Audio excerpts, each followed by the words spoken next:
Join me as your host, Roderick Swift, every Wednesday, Musicians Matters Podcast, live right here at 6:30 p.m. Pacific Standard Time, 9:30 p.m. Eastern Standard Time on Positive Power, 21 Christian Media LLC. Let's go! Do we have a show for you tonight? We're going all the way to Chi-Town. Before we go to Chi-Town, I got some information to let you know about. We got 44 days to go to the Agape Productions presenting Drummers United International Drum Clinic Uncut. That's here in Las Vegas, July 2nd, 2022. That's going to be at 11 a.m. to 2:30 p.m. We're going to have Michael Bradford. We're going to have Ronnie Thomas. We're going to have Troy Boiler. We're going to have Hane Wilson. We're going to have Amani Laurie. And we're going to have myself, Roderick Swift. You do not want to miss that. That's going to be July 2nd, 2022, 11 a.m. to 2:30 p.m. at the Wealthy Place. That's going to be on 902 West Owens. Now let's go to Chi-Town. My guest, JD, what's going on?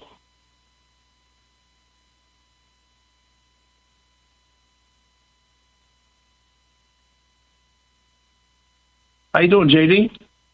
I am doing well, thank you, Rod. Always good to hear from you, man. Anyway, what can I do for you today? What are we doing today? We're talking Musicians Matters today, so just let the world know a little bit. Let the world know a little bit about yourself. Oh, well, born in Chicago. Spent most of my adolescent life in Chicago, and it was a really great town. I have a lot of jazz, a lot of rock. I mean, it was back in those days. I mean, I'm 75, so I was born in 46. They had a lot of garage bands, you know, the 55 to 65, in that era, the Beatles, you know, all the rock and roll bands. Everybody played guitar, drums, and I was fortunate enough to get a couple of really good teachers, and I knew right off. I knew right off when I played my first gig. We played a pass the hat thing, and I don't know, we made about $30, and it was like, wow, I had a great time, and I made $30. So I really started taking lessons, and one thing led to another. I got into the Army Band when I was 19, 5th Army Band at Fort Sheridan.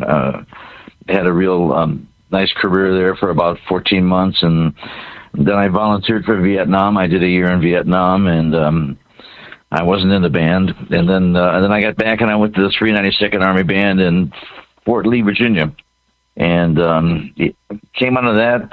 Went back to Chicago, started playing gigs, and in my travels, I was working with the Warren Bills, Ted Weems. It was a big band. I was the featured drummer with that, and we'd go out usually 2 or 3 times a month and play with a lot of big name acts, you know. And we were working Pat Boone at the time, and with the Boone family, You Light Up My Life, and all those things. And I met Phil Seymour. He was Sammy Davis's drummer, and Missy Gaynor, a really great drummer, man. And we formed, you know, a bond, and he said, you should come to Las Vegas. And that was the time when there was a gas crunch and all that kind of stuff. And I figured, hey, you know, I came out and checked it out, and I said, yep, that's it. I went back, sold my house, and moved to Las Vegas in 74, and back then I went right to work. It was doubling and tripling, and I also played drums and percussion, xylophone, bells, timpani. So I worked the Lido show at the Stardust for a year and a half. I playing Lido de Paris, and I had something like 22 doubles.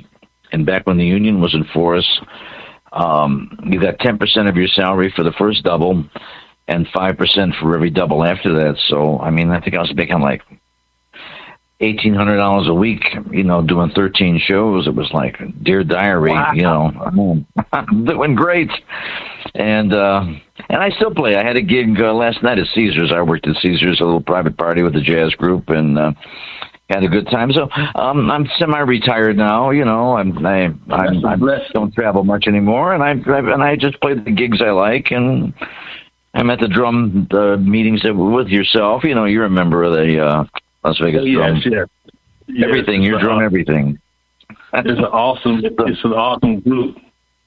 Yeah, it really is. And I met you through that, and that was one of the, I mean, it's all nice people, and they're all, you know, serious players, and it's kind of nice to still have that bond, you know. Yes. So how do you get your, do you have a strategy on how you plan when you approach? Well, yeah, you know, I was playing with a rock and roll band, and we were pretty good. We were working for the radio stations. It was Mickey and the Lindells, you know, and we were, I think I sent you a picture. I got the blue jacket on. We got the blue jackets on. I got a stick I'm throwing in the air. That was fun, man. That was a great thing. And then, okay, Sandy Nelson was a big drummer then. I don't know if you remember him or not, but he's still alive. He lives in Boulder City. So Sandy, I could play his, you know, Let There Be Drums, boom, boom. I loved it, you know.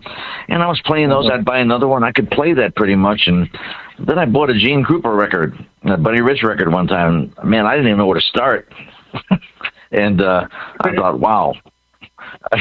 You know, so I knew right away. And then I heard Joe Morello. You know, those guys were all real popular. Ed Thigpen, Red Holtz. I mean, they were great drummers, and they were always, you know, back in those days, very approachable. Most of them were, you know, they'd talk to you and help you out. And I just got hooked. I love jazz, and Chicago was a great jazz town, you know. And that's awesome. I was so lucky. Yeah, I got endorsed by Pearl Drums in 1971. They were kind of new, and they were, you know, Louis Bellson went over, Ed Shaughnessy and Brent Brace, a lot of really great drummers, Lester Merle, and I was asked, you know, I was like, wow, I was just at the right place at the right time, and exactly. I had an affiliation with them for about 15 years till about 87, and then they changed their mind. Right? In 87 is when they had changed all their artists. They were taking all the new young guys, and I hadn't done much. I was in retirement, so it was good, but it was wonderful. I mean, I think I sent you one of those pictures too, where right. John and then now on the Pearl. But you know, they were really good to me, and back then they were good to artists. And I worked with Jimmy Dean and Nancy Wilson and Oak Ridge Boys, and you know, I worked with a lot of different acts, and wow. Barbara Eden, Oak Ridge and you know, oh man, they were great. That was before Elvira. They were Jimmy's backup singers, and they got a spot on the show. And that was B.E. before Elvira, you know. And they were just a great bunch of guys. I didn't know how, you know, I'm kind of a city slicker, you know, and I don't know if I'm, you know, I'm not a, you know, kind of a southern boy, and they were very nice, man. You know, I mean, that's a different, you know, a different world. And yeah, we had a good time, and we formed a bond that was nice. And I love Jimmy. Jimmy was just a marvelous man, and a great guy to work for. Just a great guy. You know, he had the pork sausage business. You know, he had Jimmy Dean pork sausage, right? Right. Yeah, so he would say, I love it. I used to always say, well, Jimmy used to send us a case every Christmas, but he used to say, you may knock my singing, but you can't beat my meat. Right, so exactly. He made the best sausage in town. But yeah, I was so fortunate. What is the best advice that you can give to a musician right now? Boy, you know, practice, and, you know, and be heard, you know, get out, play anything you can play, you know, anything that's good to you. Always play with people that are better than you, if you can. You know, because those are the guys that are going to continue working, and if they like you and you're playing up to their level, you'll get recommended, you know, and, you know, it's all about PRN, and it's all about, you know, people hear you. I did a short stint in New York, and I had a lot of credits, and it was like, well, you know, I had to get somebody to hear me. I had to drive out to like Westchester and play with a great guy, Danny Leroy, and he said, well, you know, you're a good player. I know, but it's got to be here. So he says, all right, come out to the country club, play a couple tunes. And after I played, he went, yeah, tasty, man, tasty. And then I worked I worked the Waldorf Hotel. Okay. And a couple other places that were nice in Westchester, and then I had to come back to Vegas. I was about a year and a half, 84, 85. I was in New York for a while. I'd gone down to the Bahamas and worked down there. You've been in the industry for a long time then. Yeah, I would say about 60-some years, 62 years, 63 years. 62 years. I started out when I was in 8th grade. I started playing drums, and okay, so I'll tell you why. This is why I started playing drums, okay? It wasn't because I saw Buddy or anything. I even didn't know their names. There was this cute little girl I liked, okay? There's always a woman, right? Right. And there was this guy that played drums that she liked. Mm-hmm. And I thought, well, if he can do this, it can't be too hard, right? So I went out and took lessons. And then we played that gig at the trailer park, and I made the money, and the whole thing was I fell in love with the drums, and I never even thought about that little girl again. Nothing else. I was hooked. So it's kind of and the guy had kind of funny name like Pee Wee or something. I said Pee Wee can do this. I mean, it can't be that, it can't be brain surgery, but that's right. So I had that to start with, but it went way past that. I mean, I was hooked. And check this out, JD. Do you have any of your favorite songs that you like? Oh, to play? I mean, I love like Buddy, and I love Maynard. Give It One, like those tunes, or La Fiesta, great tunes. Blood, Sweat, and Tears. Man, I loved everything they did, and a lot of local guys. Jerry Lopez here with the Windjammers, and they do the fat horn sound. I mean, they're marvelous, and Johnny Friday plays drums with them, and he's solid, man, really solid cat. Played with Natalie Cole and things like that. So if you want to hear some good drummers, there's some really good guys in town here that you can see, Exactly. But, I mean, there's so many. There's so many. I mean, I get amazed. I go to YouTube or something, and I see these young kids playing like, wow. I'm going, man, I didn't. When I was that age, I didn't play anywhere near that kind of stuff, and the double bass, and so the industry has changed. But it's nice to see that. I'm gonna give you two of my favorites. Matter of fact, shouts out to one of my favorites. They call them dollar bills, and he's called Corey, the drummer man, Johnson, and then he played for last night. He had the opportunity to play for one of the main artists, gospel artists in the world. His name was Pastor John P. Key. Shouts out to Dollar Bills. He did an awesome job on to last night at Nehemiah Ministries. And then I'm gonna give you another artist that I really like. His name is Beast. He plays for Ricky Dillard right now. He's a dynamic drummer. If you look them both up, it's called Beast, and you spell it B, capital B, capital E, capital A. Excuse me, lowercase a, STON. That's the way you spell it. And look them up on YouTube. I will do that. Yeah, and he's really nice, really nice. Do you have any Do you have any favorite quotes that you really like? Okay, so I do a lot of reading, and I like biographies. So I've been reading John Pizzarelli's book, and familiar with Johnny's guitar player, really Bucky Pizzarelli's kid, So, and he came up with Joe Paz and all those guys, and his first chapter, he puts just a very, very short 2-sentence things, and he said, "When I said to myself, I want to be the drummer for the rest of my life, or I want to be a musician for the rest of my life, I should have been more specific." Right. So yeah, he's a great guitar player, but I thought that was great because, I should have been more specific. That would have been great. Yeah, you're right about that, because when you're a drummer, you're doing a lot of stuff. Am I correct? Oh, absolutely.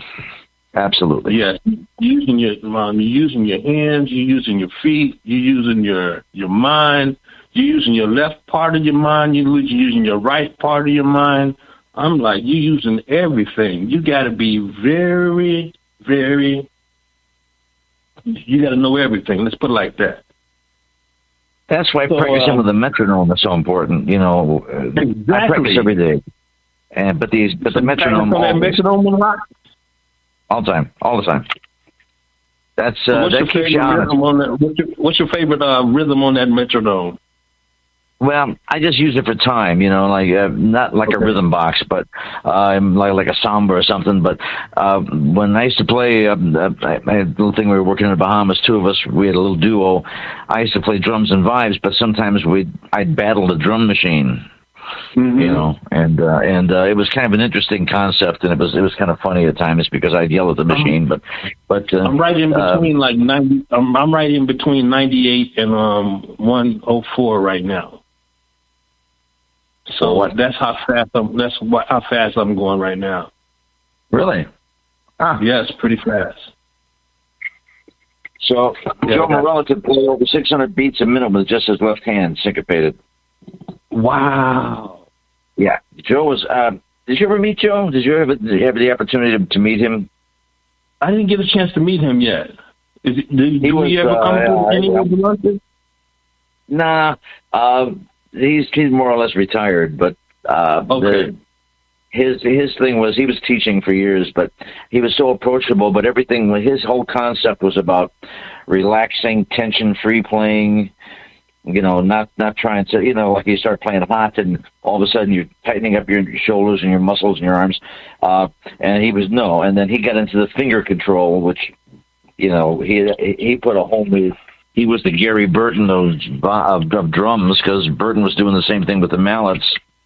But they could make so much, and very effortlessly. A lot of power and endurance. Speaking of mallets, what types of sticks do you like to use? Well, I like a 5A. I like a good 5A, and I like a plastic tip pretty much. 5A is a stocky. Yeah. So you like nylon? Yes. Yeah, nylon. I like those. So that means, big bro, I can't bring you a set of my sticks then yet because I got wood tips. Well, no, because the wood tips I love, but when you're out playing, and you're not endorsed, sometimes you start playing with a brand new pair of sticks, and all of a sudden half of the head breaks off. Right, I got wood sticks. I understand. I know what's happened to you, and you're sacrificing that sound, and I have a really weird habit. I'm overconfident, so when I play, I only have one set of sticks on my drum set when I play, and one set of brushes. Okay. And so, I don't break sticks is my theory, then I never drop them. Sometimes that's gone wrong. And then you got to use the back of the brush to hit the cymbal, but I still do it, and it's just something I've been doing for 50 years, I guess, 40 years, whatever. I just overconfident, but anyway, I use a 5A stick, and I like the old wire brushes because I do things with the little hook on the back of them that I like. I flip those around for the cymbal, and it gives you the metal sound on the cymbal. There's wood sound and there's a metal sound. I never did that yet. I like to use the brushes, but I never used the back of the sticks. I mean, the back of the brush. The back. Yeah, try it sometime. You can switch it around and hit the ride cymbal, and you get a clean ding, ding, ding, ding, oh, ding, ding. Not the best for the fast tempos, but for moderate tempos. And I grab a stick and I'll play that. If I want to make the fast changes, that stops that break. When there's about a half a bar where you put something down, or I always say we put something down, it rolls off the bass drum while you're grabbing the brush. They're great when you only have one pair of sticks. It's gonna be a long night, right? So that makes sense. But that's why I like those. Right, that makes sense. So at the end of the night, how do you rest your self coming off of a gig, big bro? Okay, good question. All right, so I'll tell you a little tip, and all the drummers listening and all the guys that play, after you play like sit down and play a roll for like 2 minutes or 3 minutes or singles, paradiddles. And then when you're all done playing, put your sticks down and put both hands just down to your sides, you're sitting there, and you'll find a tingling at the end of your fingertips. And that's the blood all circulating, recirculating in there. And if you've been playing your singles right, that should fall right in. And you try that, and you go, yeah, I feel it. And that's just a way of getting your hands kind of, brought back and not so tense. And after the gig, something, I don't listen to music as a rule in the car if I'm driving home because I had a lot of music, sometimes the silence is great. It gives me time to think, or I look back and I say, how was that tonight? How did it go? Think about what I did, or if I liked what I did, or what's coming up. Generally, after a gig, I don't play music. I don't usually go sit in anywhere. That's understandable. Yeah, That makes a lot of sense. That makes a whole lot of sense because you by us being a drummer, we set the tone for the music. So the music is always being loud in our ears. You always have to use either earbuds or something in your ears. Am I correct?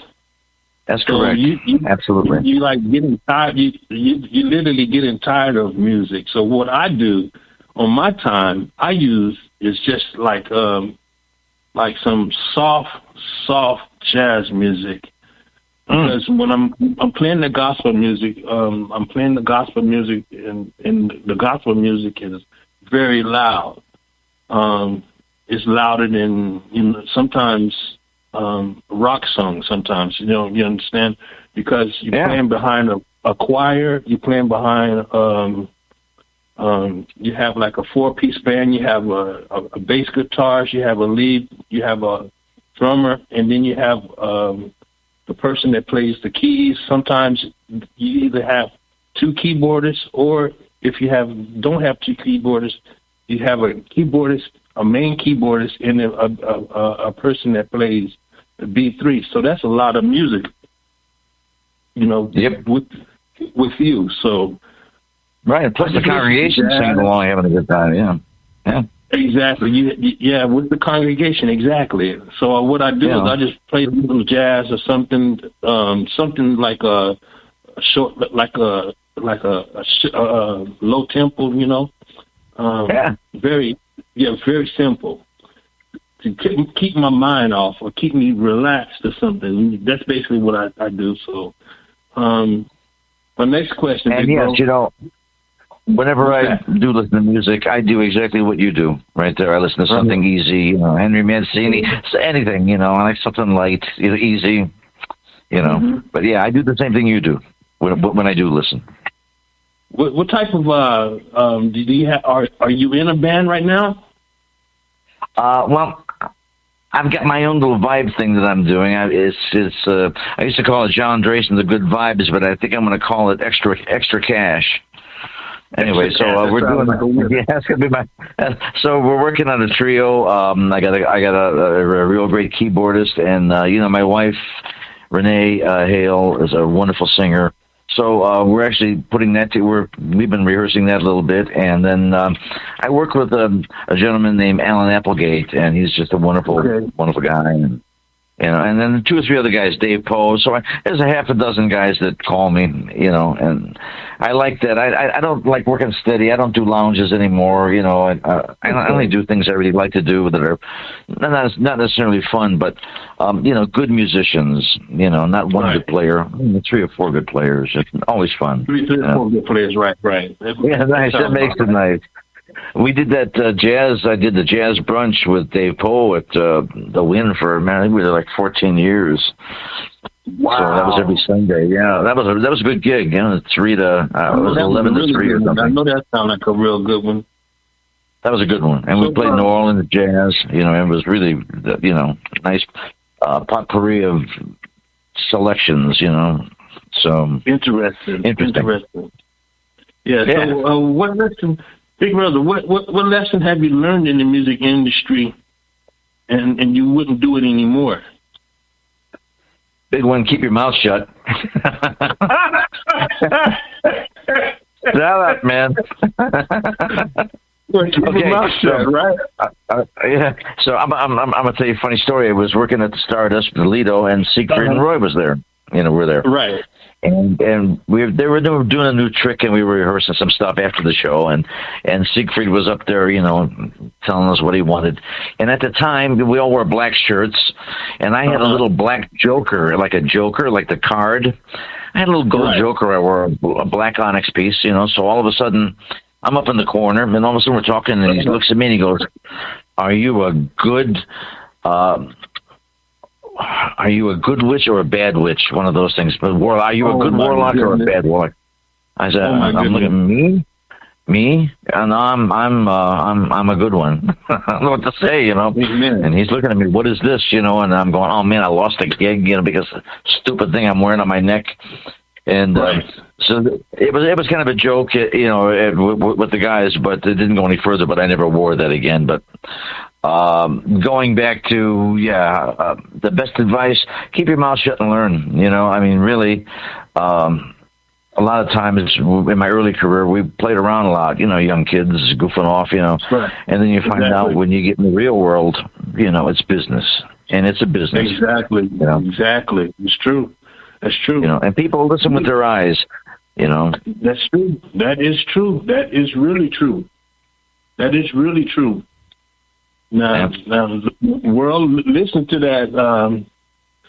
Keep your mouth shut as a musician when you playing before all of these special stars or good stars. You know what I'm saying? That's good advice. Big brother JD, do you lend your equipment out? Sometimes it depends. That's all. I don't like to leave my cymbals anywhere. If I leave anything, I'll leave the shells, and I'll take my cymbals and snare. They're very personal. You have 2 or 3 sets of cymbals. That makes sense. That's your signature. So I even when they used to have setups when I was traveling, I brought my cymbals, and I always brought a snare along, just because, you get there, and if it's a bad snare and I'm stuck with that for a week, I'm going to go buy a snare drum the next day, and I don't want to do that. It's like, no, that's true. That's true.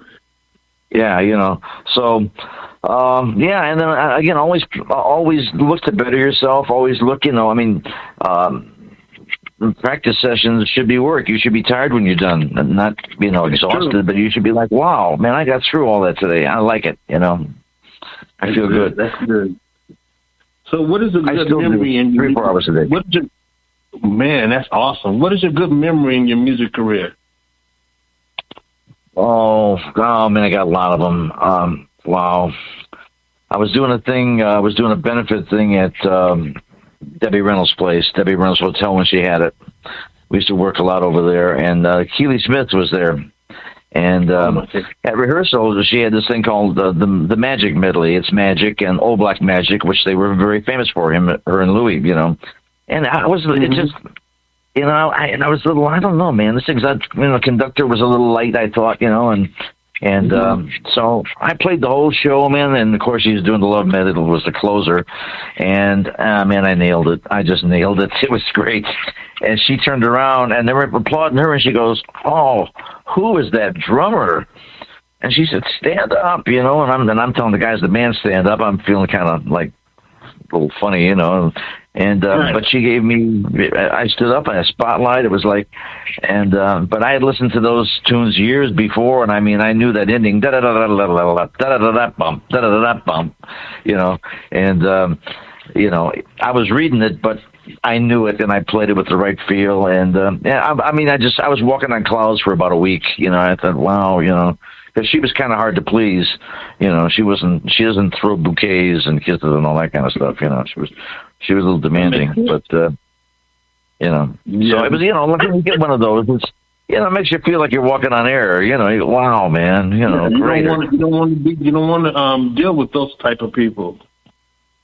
Yeah, well, you always just smile and do what I can, do what I can, and you do, of course, but, sometimes people are just difficult to work with. I've had 2 or 3 times in my career.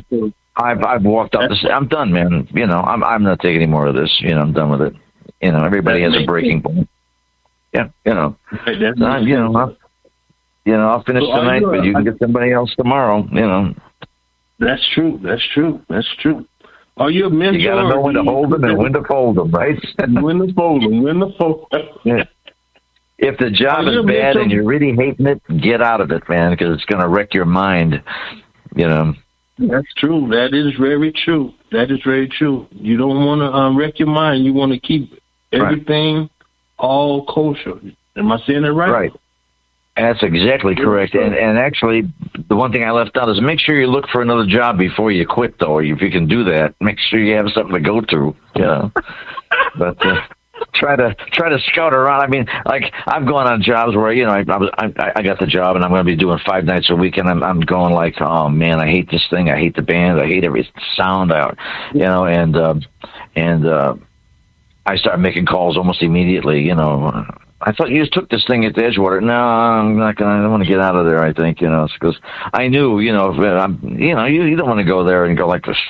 Another one of these. You don't want to go back to negative stuff. Never. No, absolutely not, man. Yeah. So, Big Bro, how do you hold your sticks? Or good question. What's the easiest way do you hold your sticks? Well, I have a couple of different things. I was taught the traditional, the left hand like you're holding a glass of water, and the right hand and I go with the, use your wrist and fingers all in coordination, the molar method, that's always, there's 2 or 3 different kinds. And then I use the match grip because I play vibes and timpani and timbales and all the other little goodies,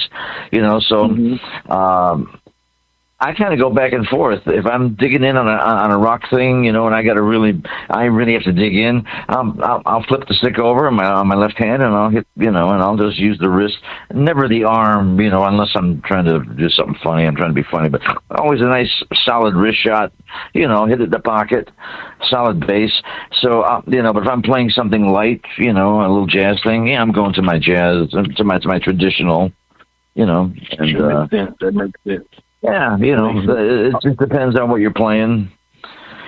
Billy Cobble, all right. Billy did a clinic here 30 years ago probably, and he'd been working with Stanley Turrentine, Milt Jackson, and he was working with Mahavishnu at the same time. So it was like he's playing this fusion rock thing, in 7, and then I hear him with Stanley Turrentine, and he's playing like brushes and his real light jazz licks, and I said, man, how do you differentiate your technique? Because you're going to start hitting everything heavy. And he said, no. He said, you have to set your own mood. You set your mood. You can't rely on someone else to get you in the mood. And I thought, wow, that's really the way to do it. Get there yourself. Yeah, Billy, what a marvelous player and very approachable and just a nice man, wow. And, where do you order supply from, Big Bro? I get everything pretty much online now, but for me, like if I order 2 or 3 pairs of sticks, that lasts me for a year or 2.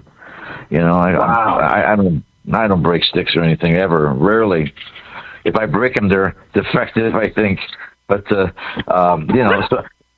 I really don't. And of course, I think one night I was playing somewhere, and I was just saying, I never break a stick. I think I was over at the Bellagio, and on the first number, the stick breaks. It was like long. It was like split the whole thing up from the neck all the way up, to the butt. It was like unbelievable. But I had a stick bag that day when I was working there. So I had a stick bag, and I grabbed another stick. But, first number. But on that, boom. So, always get set for that. It's going to happen. Or I rarely break a head. But every so often, one of them goes. And That's true. I always kept the second snare drum, On my set right now, when I have at the church, I have 2 sets of sticks. It's there right now at the time, so it's in the container, just waiting. So just in case, and then I have one set on the snare. So it's when I pick it up, it's always there waiting for me. Yeah. Right. Yeah. So, like, is there anyone that you want to give kudos to? I like the the Regal 5A. I like. I like the Regal brushes, all the wire ones, and I use the plastic ones too. But they're different sounds. Right. So and then when I practice, I use the ProMark 2B. I use a 2B when I'm playing all the Wilcox and stuff and the books, any of that stuff. I need a little fatter, a little heavier weight. That's how you more or less work on your chops with a heavier stick. Some people don't agree with that, but I live by that. I do it all the time. I got something. Another question for you, big bro. Now, how would you feel when you see people stuck on themselves? Well, it happens, man. Yeah, every other word is I and me. You mean? Right. And then I did this, and then they heard me play, and then wow. Yeah. Well, I don't know. Most of the good players that I've met are humble. Almost very, and they don't have to say anything. The guys that are usually, the big mouths or the critics, they're always, those guys are usually insecure, or they're still trying to find themselves, I think. I don't know. I'm not a psychologist, but, to me, I always see the glass half full. So, like, if I see somebody playing, everybody has something to say. He can be a 12-year-old student, and you listen to him, and he's saying something. He'll play something. You go, man, that kid's playing good there, So everybody has a positive. So why not draw from the positive, And that makes sense. You can, if you want to give someone a tip, but you don't need to do that. I had a kid one time, and he played all right, but I said, you should try to turn your hand over. I was giving him some tips, and then he kept doing it, and I said, you understand what I mean? He said, but I don't do it that way. So I went, oh, okay, then. You're doing great, man. I'll talk to you later, but he was like 10. I don't do it that way. Yeah. Okay. Wow. Thank you very much. Wow. Yeah. You said it like you that? just smile because they got a lot of growing to do. Oh my goodness, that makes sense. Okay. Yeah. Is that good or what? Huh? That makes sense. That makes a lot of sense. That tells me to just I have to go. Yeah. See you later. Yeah, okay. Yep. Exactly. We've just finished the closing number. That's very good, Exactly. So, bring down the curtain, babe. Yeah, right. Are you a leader or a follower, big bro? I like to think of myself as a leader. I don't. I'm not much of a follower. Look, you're a leader. Anybody that's been a musician, they're self-employed all their life. Like we don't have a regular job. You do when you're working steady, but you work 2 years and then you get laid off if you want to be subtle, or the job ends, or you make a move that didn't work out right. But nevertheless, you have to be a strong-spirited person. So, and for some reason, drummers are always leaders. I had a big band. You saw a picture with the big band, a 20-piece big band, and I had a nice book. I had a lot of Buddy's charts, Count Basie, a lot of Maynard stuff, and it was a smoking book, and it was enjoyable. So, awesome. Oh man, it was great. But back in those days, in the 70s and 80s, big bands were still happening. First of all, it's too expensive. It's too hard to get, even when people come to town with a small group, there's one or two heavies and they pick up the local guys, which. That's true. That is true. I don't mind that, but when I'm here to see Kenny Burrell or someone, I want to see the whole band. I'm kind of thinking that's why I'm buying the ticket, That's true. And that's true. I'm only seeing Kenny. So you see Buddy always had the whole band. Everybody was there, Exactly. So it was, And So and again, just go ahead. I'm listening. No, I stepped on you. Go ahead. You were going to say something. No, I'm saying, Buddy Richard. What about Buddy? There'll never be another one like him ever. I mean, okay, it was amazing. Gotcha. You know? Gotcha. So, what do you have to say to the world as we come to a close? What do you have to say to the world positively? Well, I think to be positive, you have to be positive yourself, to have positive thoughts and a positive, way, a journey. You make your journey, so you make, you set your own standards. You set the bar, I always think it's easier to see the glass half full than half empty, Right. So there's always something there. I mean, there's always something there. Everything has value, no matter what it is. You can look at it and say, it wasn't the best drummer I ever heard, but that role he did was kind of special, and you're not busting them up, and maybe you're helping them out to say, hey, my role was good. Maybe I can get the rest of that stuff happening. You look at it from the top of the coin versus the backside. I mean, I've always felt that way, and even when things didn't roll my way a couple times, it's like, oh man, I didn't get that thing out. I was a little bummed out a little bit, and then you think, well, okay, but when one door closes, what happens? Another one opens. Another door opens. That's right. You're right about that. Right. You told me that before when we was eating. Yeah. So, so you get out the phone book, you start making some calls, communication. You got to have communication. You call your friends or people that you've been involved with, and you say, hey, I'm thinking about doing something. What have you been doing? And again, you start always on a positive level, It's true.